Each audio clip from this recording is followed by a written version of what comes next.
오늘 본문을 통해서 우리도 부활의 주님을 한번 만났으면 좋겠습니다. 한 절씩 교독하시고 9절을 함께 읽겠습니다. 사울이 주의 제자들에 대하여 여전히 위협과 살기가 등등하여 대제사장에게 가서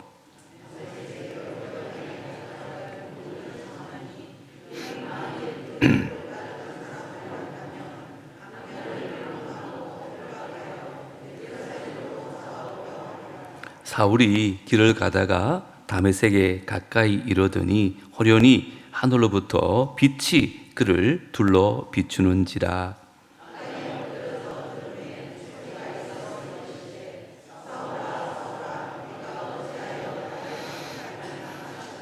대답하되 주여 누구시니까? 이르시되 나는 네가 박해하는 예수라.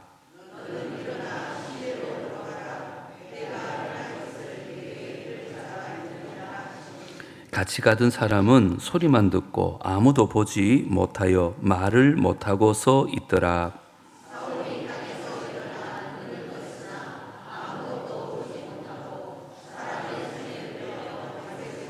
다 같이요. 사흘 동안 보지 못하고 먹지도 마시지도 아니하니라. 아멘.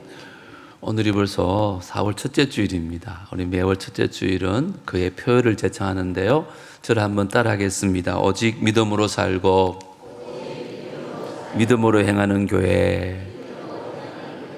금년이 참 힘들다고 하는데 여러분 믿음으로 승리하는 우리 모두가 되기를 주의 이름으로 축복합니다.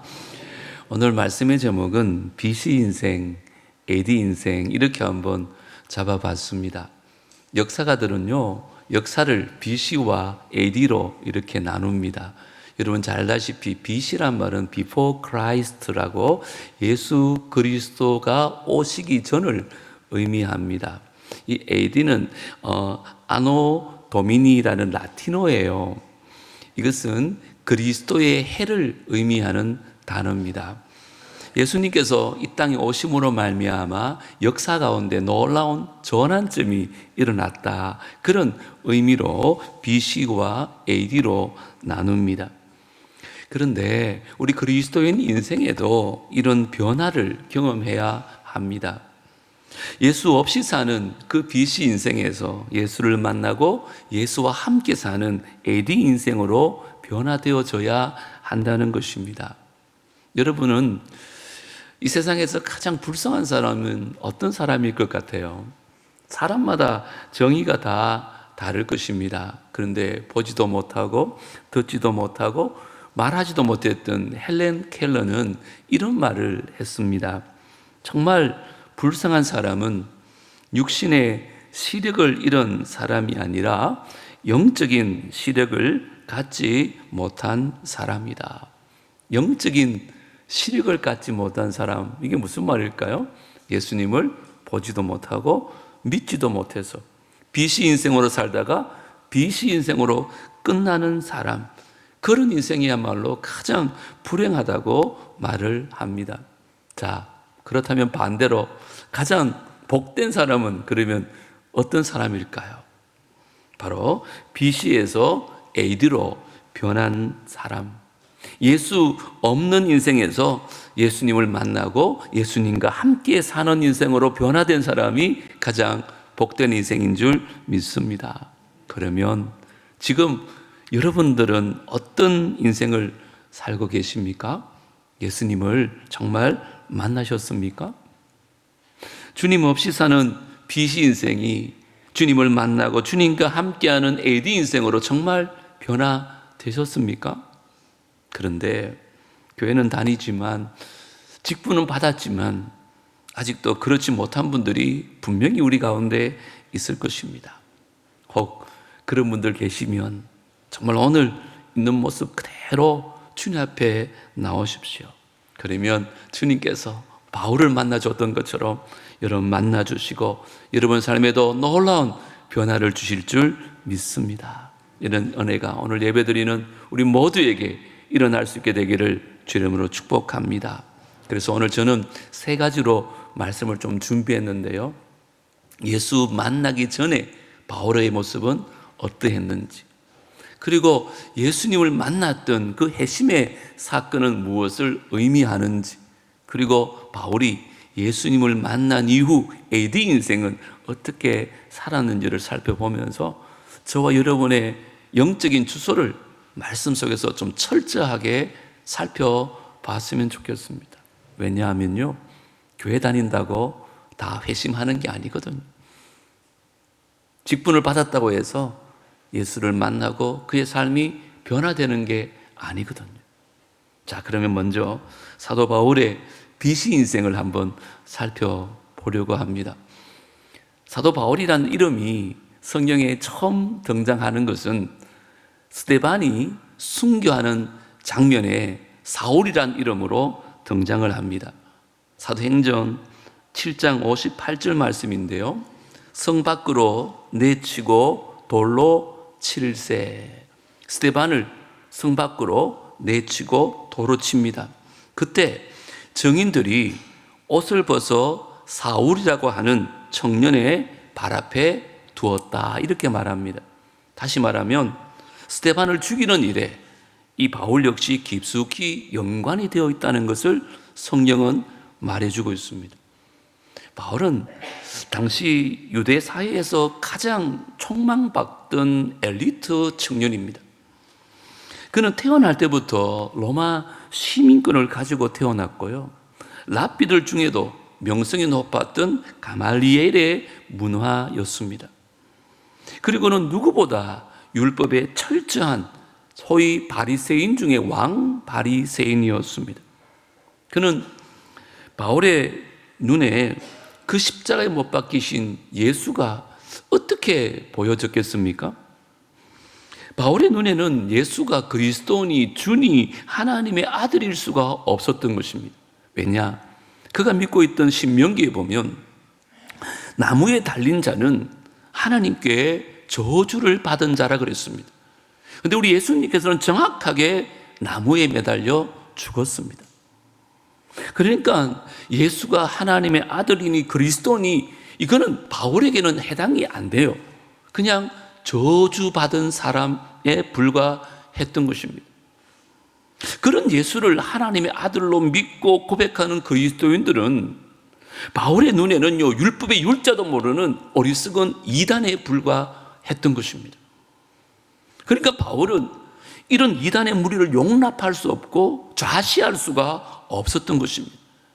그래서 누구보다 율법에 대한 열심이었던 그가 그리스도인들을 색출해서 감옥에 가두기도 하고 죽이기까지 하는 일에 앞장섭니다. 그리고 지금은 대제사장의 위임장을 받아서 다메섹으로 가고 있습니다. 다메섹은 그 당시 시리아의 수도였습니다. 예루살렘으로부터는 한 240km나 떨어진 아주 먼 곳이에요. 이 당시에 벌써 세계적인 도시가 되어졌고 회당이 34에서 40개 정도가 있었고 수만 명의 유대인들이 그곳에 살고 있었습니다. 거기에 있는 그리스도인들을 색출해서 예루살렘으로 다시 압송하기 위해서 그 먼 길을 달려가고 있었습니다. 자, 1절 말씀을 보시면 그 당시에 바울의 모습을 성경은 이렇게 묘사합니다. 사울이 주의 제자들에 대하여 여전히 뭐 했다 그러죠? 위협과 살기가 등등하였다. 여기 위협과 살기가 등등하여라는 말은 원어적으로 보면 위협을 들어마시고 살기를 내뿜는다, 이런 뜻입니다. 위협과 살기로 호흡한다, 이런 뜻을 가지고 있는 단어입니다. 다시 말하면 씩씩거리면서 위협과 살기를 내뿜고 있는 그 사도 바울의 모습, 이게 바로 예수를 만나기 전에 비시 인생의 사도 바울의 모습입니다. 그런데 그가 다메섹으로 가는 도중에 극적인 사건을 통해서 예수님을 만납니다. 부활하신 예수님이 그를 찾아오신 것입니다. 오늘 본문은 바로 그 얘기입니다. 그래서 두 번째, 사도 바울의 회심 사건을 이 시간 좀 살펴보려고 합니다. 우리 3절은 우리 다 같이 한번 읽겠습니다. 시작. 사울이 길을 가다가 다메섹에 가까이 이르더니 호련히 하늘로부터 빛이 그를 둘러 비추는지라. 여기 호련이란 말은 갑자기라는 뜻입니다. 길을 가는데 갑자기 하늘로부터 빛이 막 쏟아지더니 그 빛이 바울을 휘감아 버렸습니다. 다른 본문에 보면 이때가 정오 12시라고 말했고 이 빛은 해보다 더 밝은 빛이라고 말하고 있습니다. 태양이 가장 힘있게 빛나는 그 정오의 시간에 그 태양보다 더 밝은 찬란한 영광의 빛이 바울을 둘러싼 것입니다. 그때 바울은 이것이 예사 빛이 아닌 것을 알았습니다. 신적인 영광스러운 빛이라는 것을 그는 알았어요. 요한일서 1장 5절에 보면 하나님은 빛이시라 이렇게 말씀하지 않습니까? 하나님의 영광의 빛이 그 바울의 온몸을 휘감았을 때 바울은 그 영광에 압도되어서 땅에 엎드릴 수밖에 없었습니다. 자, 그때 찬란한 빛 가운데 음성이 들려지는데 바울의 심장을 때리는 음성이었습니다. 바울, 사울아, 사울아, 네가 어찌하여 나를 박해하느냐? 사실 사울의 입장에서는 이 질문은 도저히 이해할 수 없는 질문이었습니다. 왜요? 지금까지 그는 누구보다 율법을 잘 지켰던 사람입니다. 하나님의 영광을 위해서 누구보다 열심이었습니다. 지금도 보세요. 하나님과 율법에 대한 열심을 가지고 240km나 달려왔지 않습니까? 그런데 빛 가운데 임재하신 분이 어찌하여 나를 박해하느냐 이렇게 물으시니까 바울에게는 도무지 이해가 되지 않는 질문이었습니다. 정말 기가 막히는 충격적인 말씀이 아닐 수 없었습니다. 그래서 바울이 되묻습니다. 주여, 니시니까? 도대체 빛 가운데 내 이름을 부르시는 당신은 누구십니까? 나는 당신을 핍박한 일이 없는데 어찌하여 나를 박해하느냐고 물으십니까? 그때 우리 주님이 대답하시는 말씀이 5절 마지막에 나옵니다. 뭐라 그래요? 나는 네가 박해하는 예수다. 여러분, 우리가 여기서 예수님과 교회의 관계를 한번 잘 살펴봐야 되는 중요한 질문이 하나 있습니다. 자, 여러분, 바울이 예수님을 박해한 일이 있었습니까? 없었습니까? 없었습니다. 예수님을 만난 적도 없어요. 그냥 바울은 단지 예수 믿는 사람들을 핍박했습니다. 자, 그런데 예수님께서는 네가 어찌하여 나를 박해하느냐 이렇게 물으신 거예요. 예수님이 착각하신 걸까요? 깊은 의미가 있겠죠. 우리 주님께서는 몸된 교회와 성도들을요 자신과 동일시하는 것입니다.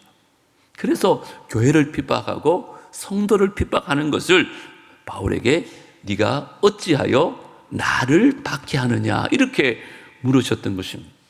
그런데 우리도 신앙생활 하다 보면 가끔 교회에 대해서 또 성도들에 대해서 함부로 판단하는 말을 할 때가 참 많지 않습니까? 여러분 정말 조심하십시오. 왜요? 교회는 그리스도의 몸이라는 사실을 절대 잊어서는 안 됩니다. 우리 예수님께서는 그 교회를, 그 성도를 얼마나 아끼시고 보배롭게 여기시는지 모릅니다. 핏값을 주고 세운 교회입니다. 핏값으로 사신받은 성도들입니다. 그래서 우리를 존귀하게 보배롭게 여기십니다. 그런데 우리가 어떻게 함부로 교회를, 성도들을 폄하하고 보배롭게 여기지 않을 수 있겠느냐 하는 것입니다. 누군가가 교회를 핍박하면요, 누군가가 성도를 핍박하면 예수님께서는 그 핍박을 자신에 대한 핍박으로 여기고 있다는 것입니다. 그리스도인들이 오늘 장로님 기도처럼 서로 위하고 아끼고 사랑하며 살아야 되는데 무시하고 미워하고 갈등하고 다툴 때는요, 그것은 주님의 몸된 교회를 찢는 것이고요, 교회 머리 대신 예수 그리스도를 모욕하는 행위가 되어지는 것입니다. 우리가 정말 주님을 사랑한다면 그 주님을 향한 그 사랑이요, 교회를 사랑하는 하나로 나타나야 되고, 성도를, 형제를, 자매를 사랑하는 사랑으로 나타나야 한다는 것을 오늘 본문이 우리에게 보여주고 있습니다. 사도 바울은 이처럼 예수를 만나기 전에는 예수를 믿는 사람들을 박해했고 예수를 박해했던 자였습니다. 자, 이제 그러면 마지막으로 사도 바울이 예수를 만난 이후에 어떤 인생으로 변화되어졌는가? 사실은 나는 네가 박해하는 예수라는 그 주님의 말씀은 그 사도 바울에게 있어서 지금까지 살아왔던 인생을 송두리째 바꾸는 충격적인 대답이었어요. 한번 상상해 보십시오. 지금까지 그가 어떤 신앙세계를 살아왔습니까? 하나님을 향하여 누구보다 열심이었어요. 그의 신념은 하나님을 기쁘시게 하는 건 줄 알았어요. 그런데 그가 발딛고 있는 이 신앙의 세계와 그가 붙들고 있던 그 추구했던 10년들이 와장창 깨어지고 무너지는 그런 충격적인 순간이었어요. 지금까지 바울은 십자가에 죽은 예수를요, 하나님께 저주받은 죽은 자로 여겨졌어요. 그래서 자기 생각에는 지금쯤 예수님은 뜨거운 지옥불에서 고통당하고 있고 신음받아야 마땅했었어요. 그런데 예수가 영광의 빛 가운데 나타나셔서 나는 네가 박해하는 예수라고 말씀하는 것, 얼마나 충격적이겠습니까? 그래서 바울은 도무지 자기의 관점으로서는 이해가 되지 않는 거죠. 상상할 수도 없고 사실 받아들일 수도 없는 충격적인 딜레마에 빠집니다. 아니, 이게 뭐지? 내가 지금까지 믿었던 게 뭐야? 주님의 말씀은 그의 심장을 깨치고 그의 삶에 침투했을 때 바울은 자신의 생각이 잘못되었다는 것을 깨닫습니다. 지금까지 믿어왔던 그 믿음이 잘못된 믿음이었던 것을 그때 깨닫습니다. 자신의 삶의 방향이 잘못된 방향으로 달려왔다는 것을 그때 그는 깨닫게 되어집니다. 저는 그때 상상을 한번 해봅니다. 그 순간 그가 돌로 쳐 죽였던 스데반의 온화한 얼굴이 그를 스쳐 지나가지 않았을까? 감옥에 투옥시켰던 수많은 그리스도인들의 얼굴이 그의 마음을 스쳐 지나가지 않았을까? 그때 그가 깨닫습니다. 그들이 이단이 아니라 내가 잘못되었구나. 내가 비방자요, 내가 박해자요, 내가 폭행자구나. 그런 생각이 쓰나미처럼 사도 바울에게 밀려온 것입니다. 그 사실이 깨달아졌을 때 바울은 이제 180도 그의 삶이 달라지기 시작합니다. 우리 8절과 9절을 한번 보십시오. 이게 얼마나 그에게 충격적인 사건이었는지 성경은 이렇게 증언합니다. 사울이 땅에서 일어나 눈을 떴으나 아무것도 보지 못하고 사람의 손에 끌려 어디로요? 다메섹으로 들어가서 사흘 동안 보지 못하고 먹지도 마시지도 아니하니라. 3일 동안 보지도 못하고 먹고 마시지도 못할 정도로 바울에게 있어서는 아주 충격적인 사건이었습니다. 그리고는 그 찬란한 영광의 빛 때문에 시각을 잃어버립니다. 이런 바울을 위해서 주님께서 한 사람을 예비합니다. 그가 아나니아입니다. 오늘 18절 읽지 않았지만 거기 보면 아나니아가 바울에게 가서 안수기도를 합니다. 그때 바울의 눈에서 비늘 같은 것이 벗겨져서 다시 보게 되어지고 즉시 일어나서 세례를 받게 되어집니다. 여러분, 아무것도 보지 못하고 식음을 전폐한 그 3일 동안 바울은 도대체 무슨 생각을 했을까요? 그렇잖아요. 아무것도 보지 못하고 먹지도 못하는 3일 동안 그 바울을 사로잡았던 강렬한 생각이 무엇이었을까요? 저는 딱 두 가지로 생각합니다. 먼저는 다메섹 도상에서 일어났던 사건이 도대체 뭘까? 그 부활의 주님이 만났던 그 사건에 대해서 고민하며 생각했을 것입니다. 그리고 단 하나, 예수님께서 그 십자가에서 죽으신 사건의 의미는 뭐지?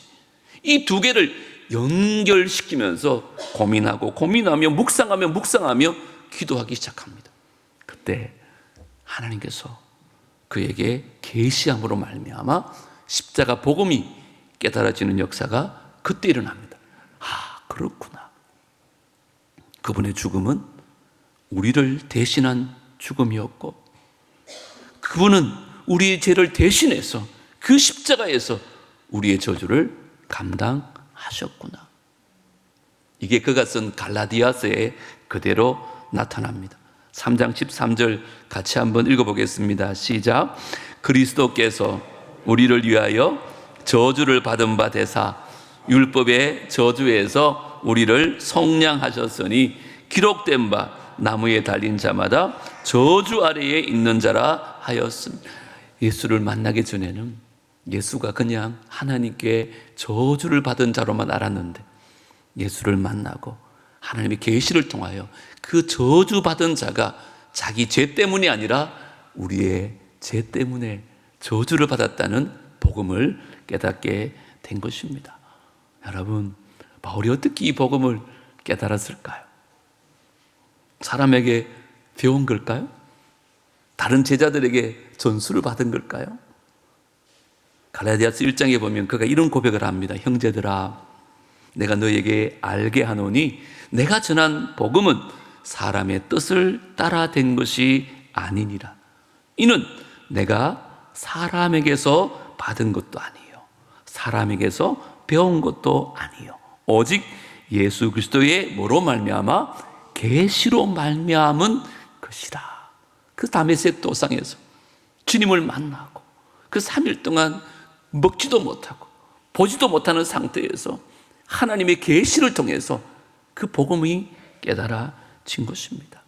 그리고 나중에 그 사도들을 만나서 비교해 보니까 하나도 틀리지 않는 거예요. 사도 바울이 전한 복음과 베드로나 요한이 전한 복음이 일치하는 것을 경험하게 되어집니다. 이 사건 이후에 사도 바울이 어떻게 달라진 줄 알아요? 그렇게 살기와 위협이 등등했던 사람이요, 완전히 180도 새 사람이 되어집니다. 그리스도 안에서 그의 인품도, 그의 성품도, 그의 가치관도 달라집니다. 특별히 인생의 목적과 방향이요 180도 달라집니다. 그 얘기를 한번 들려드리려고 합니다. 자, 그가 빌립보서 3장에 보면 이런 고백을 합니다. 무엇이든지 내게 유익하던 것을 그리스도를 위하여 다 해로 여기고 배설물로 여긴다. 그렇게 자랑스럽게 생각했던 그 모든 것들을 이제는 그리스도를 위하여 나는 배설물로 여긴다.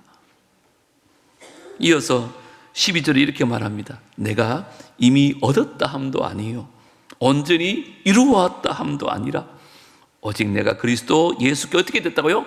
잡힌 바 된 그것을 잡으려고 달려가노라. 그가 지금까지는 핍박자였는데 이제는 핍박을 받는 자가 되어집니다. 지금까지는 살인자로 살았는데 이제는 순교자로 바뀌어집니다. 주님과 복음을 위해서 자신의 생명까지 온전히 바치는 행동하는 그리스도인이 되어집니다. 어떻게 가능했을까요? 주님을 만났기 때문입니다. 주님을 만나고 그 복음의 비밀을 깨닫고 난 후에 그는 나의 생명조차도 아깝지 않다고, 주님이 위해서라면 내 목숨까지도 드릴 수 있겠노라고 그렇게 고백합니다. 결국 그는 그렇게 순교의 길을 갑니다. 사도행전 20장 24절 유명한 말씀인데 우리 한번 다 같이 읽어볼까요? 시작. 내가 달려갈 길과 주 예수께 받은 사명 곧 하나님의 은혜의 복음을 증언하는 일을 마치려 하면은 나의 생명조차 조금도 귀한 것으로 여기지 아니하노라. 보십시오. 바울이 이랬던 사람이 아닙니다. 예수 믿는 사람 잡아다가 예수님 잡아다가 감옥에 가뒀던 사람인데, 체포하러 갔던 사람이 이제는 주님의 포로가 되어집니다. 그래서 이제는 복음의 정인을 위해서 자신의 생명조차 아끼지 아니하고 평생 달려갈 길을 달려가다가 결국은 진짜 순교의 자리에서 그의 생명을 내어놓게 됩니다.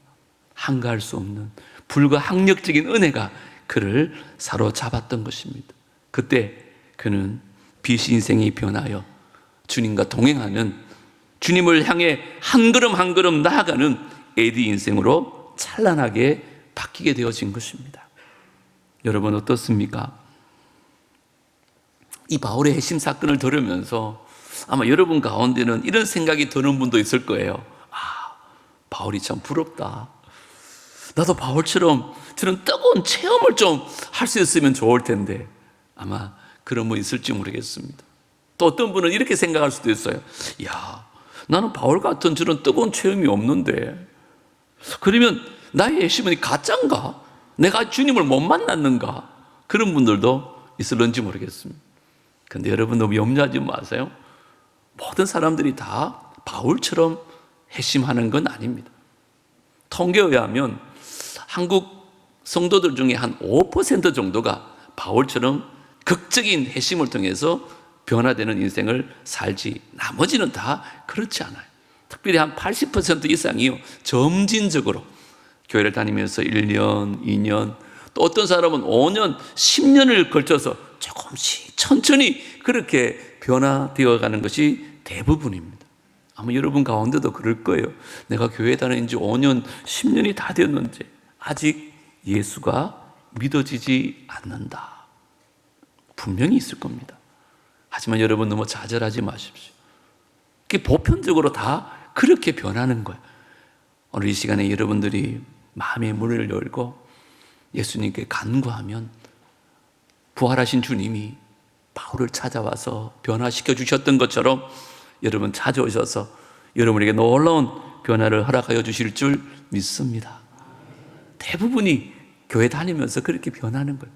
어떤 분은 새생명 축제처럼 전도주의를 통해서, 아니면 거리에서 전도지를 나눠줄 때 그거 받고 변하는 사람도 있습니다.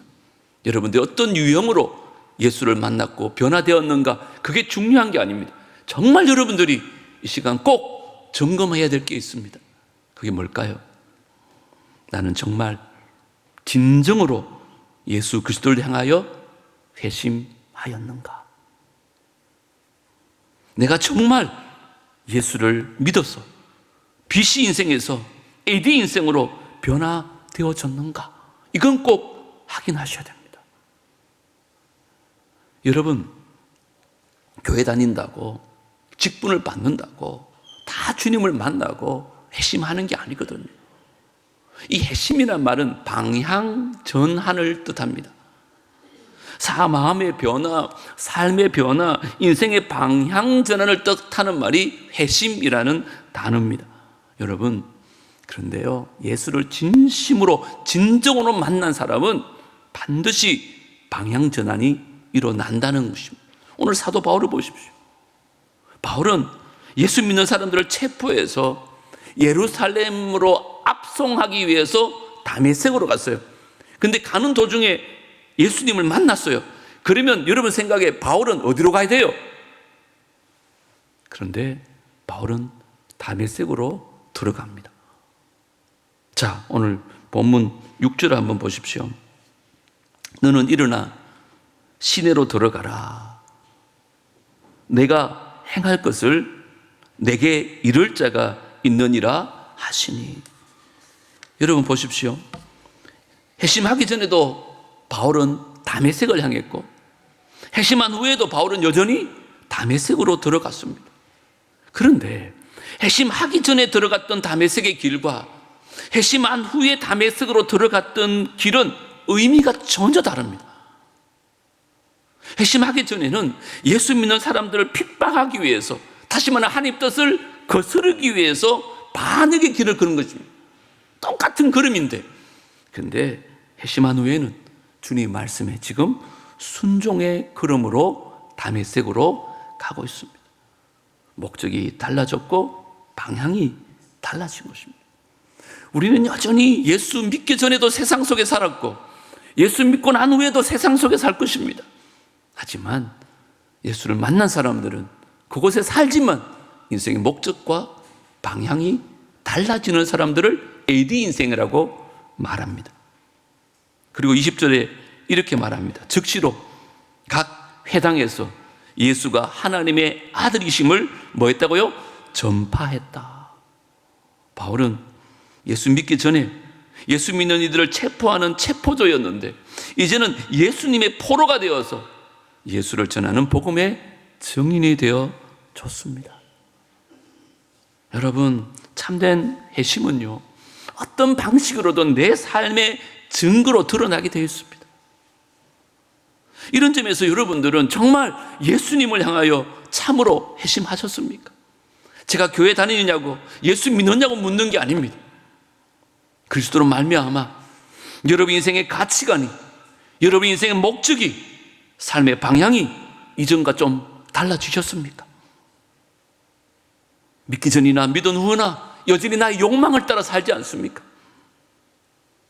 세상이 추구하는 것들을 위해서 다메섹으로 걸음 가던 걸음, 여전히 그 걸음을 걷고 있지는 않습니까? 달라져야 됩니다. 이제는 주님의 선한 목적을 이루기 위해서 다메섹으로 걸어가는 삶의 방향의 전환이 우리 가운데 일어나야 합니다. 그게 BC 인생에서 AD 인생으로 변화된 인생입니다. 속도는 다 다를 수 있습니다. 어떤 분은 빠른 속도로 변화되어지고 주님을 닮아가는 사람이 있는가 하면 어떤 분은 정말 거북이처럼 더딘 속도로 주님을 만나고 변화되는 사람도 있습니다. 하지만 속도는 달라도 방향과 목적은 동일해야 하는 것입니다. 내 인생의 삶의 방향이 오늘도 나의 욕망을 향하고 있다, 내 욕망을 이루기 위해서 나가고 있다면 죄송하지만 입으로는 예수를 믿는다고 하지만 내 마음으로는, 내 삶으로는 여전히 BC 인생을 살고 있는 사람이는지 모릅니다.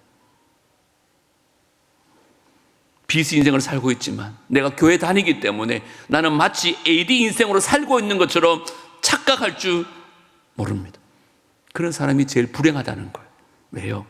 나는 천국 갈 줄 알았는데, 나는 예수를 믿는 줄 알았는데, 이 땅에서 예수 때문에 그렇게 절제하며 살았는데 죽고 보니까 예수 안 믿는 사람하고 똑같이 가는 그 지옥에 가더라는 거예요. 그만큼 불행한, 불쌍한 인생이 어디 있겠습니까? 사랑하는 성도 여러분, 오늘 이 메시지는 여러분 삶에 너무너무 중요한 메시지입니다. 저는 여러분의 삶에도 사도 바울 같은 회심이 일어날 수 있게 되기를 주님을 축복합니다. 오늘 이 아침이 그날이었으면 참 좋겠습니다. 다음에 그러지 마세요. 오늘 여러분들이 마음의 문을 열고 주님을 만나고 주님을 통해서 회심이 일어난다면 공부하는 목적이 달라집니다. 돈을 버는 목적이 달라요. 인생을 사는 목적이 이제는 나를 위해서가 아니라 주님을 위해서 하나님의 말씀을 따라서 한 걸음 한 걸음 나가는 그런 복된 걸음이 되어질 줄 믿습니다. 어쩌면 부활하신 주님이 우리 가운데 나타나서 네가 어찌하여 나를 박해하느냐 그렇게 물으실 성도는 아무도 없을 겁니다. 우리는 주님을 박해하진 않잖아요. 그런데 어쩌면 이렇게 물을 수는 있을 것 같아요. 너는 어찌하여 나를 무시하느냐? 너는 어찌하여 나를 더 멀리하느냐? 너는 어찌하여 나를 여전히 너의 마음 밖에 내버려 두느냐? 그렇게 말씀할 사람은 없을까요? 분명히 있을 겁니다. 오늘 이 말씀 속에서 우리 자신 한번 돌아보십시다. 그래서 내 생각에 아직 여전히 말씀을 비추어 보니까 나는 AD 인생인 줄 알았는데 여전히 BC 인생이라면 이 시간 우리 마음의 문을 여십시오. 그리고 바울을 찾아왔던 그 예수님을 지금 말씀으로 찾아오신 그 예수님을 여러분 마음에 모셔드리십시오.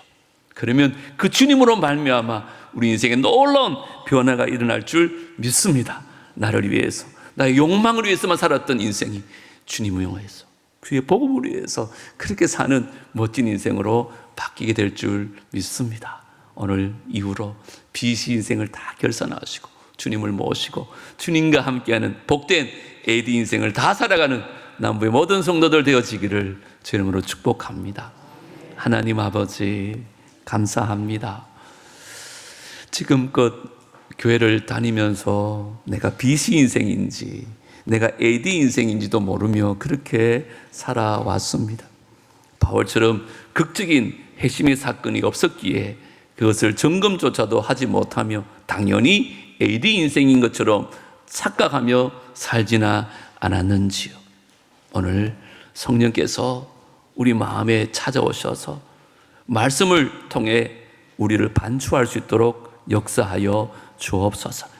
그래서 정확하게 나의 영적 주소가 어디인지를 깨닫게 하여 주시고, 혹 우리 가운데 아직까지 교회는 다니지만 봉사는 하지만 직분은 받았지만 BC 인생이 있다면 이 시간 우리 마음의 문을 열고 그 주님을 꼭 모셔드리고 그 주님으로 말미암아 이제 주님과 함께하는, 주님과 동행하는 AD 인생으로 변화되어지는 역사가 있게 하여 주옵소서. 그래서 정말 주님과 함께 동행함으로 말미암아 날마다 승리하며 행복한 삶을 살아가는 우리 모두가 되어질 수 있도록 축복하여 주옵소서. 예수님 이름으로 기도드리옵나이다. 아멘. 말씀 기억하면서 찬송가 436장입니다. 나 이제 주님의 새 생명 얻은 몸, 옛 것은 지나고 새 사람이로다. 그 생명 내 맘에 강같이 흐르고 그 사랑 내게서 해같이, 아멘. 영생을 누리며 주 안에 살리라. 오늘도 내일도 주 함께 살리라. 주 안에 감추인 새 생명 얻으리. 이전에 좋던 것 이제는 값없다. 하늘의 은혜와 평화를 맛보니 찬송과 기도로 주 함께 살리라. 아멘. 영생을 누리며 주 안에 살리라. 오늘도 내일도 주 자리에다 일어나겠습니다. 산천도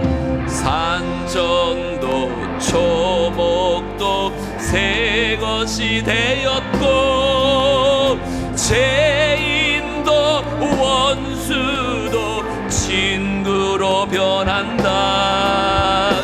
새 생명 얻은 자 영생을 누리니 주님을 모신 맘 새 하늘이로다. 아멘. 영생을 누리며 주 안에 살리라. 오늘도 내일도 주 함께 주 따라가는 길, 험하고 멀어도 찬송을 부르며 뒤따라가겠습니다. 나 주를 모시고 영원히 살겠습니다. 아멘. 날마다 섬기며 주 함께 살리라. 영생을 누리며 주 안에 살리라. 오늘도 내일도 주 영생을 누리며 주 안에 살겠습니다. 영생을 누리며 주 안에 살리라. 오늘도 내일도 주 함께 살리라.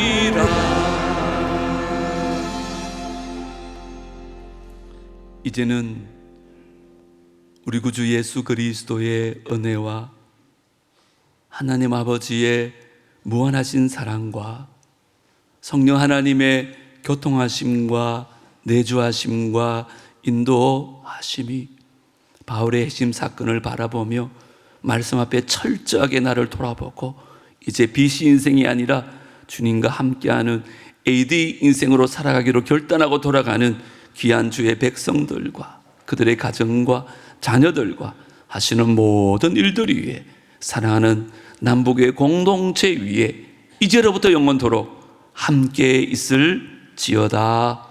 아멘.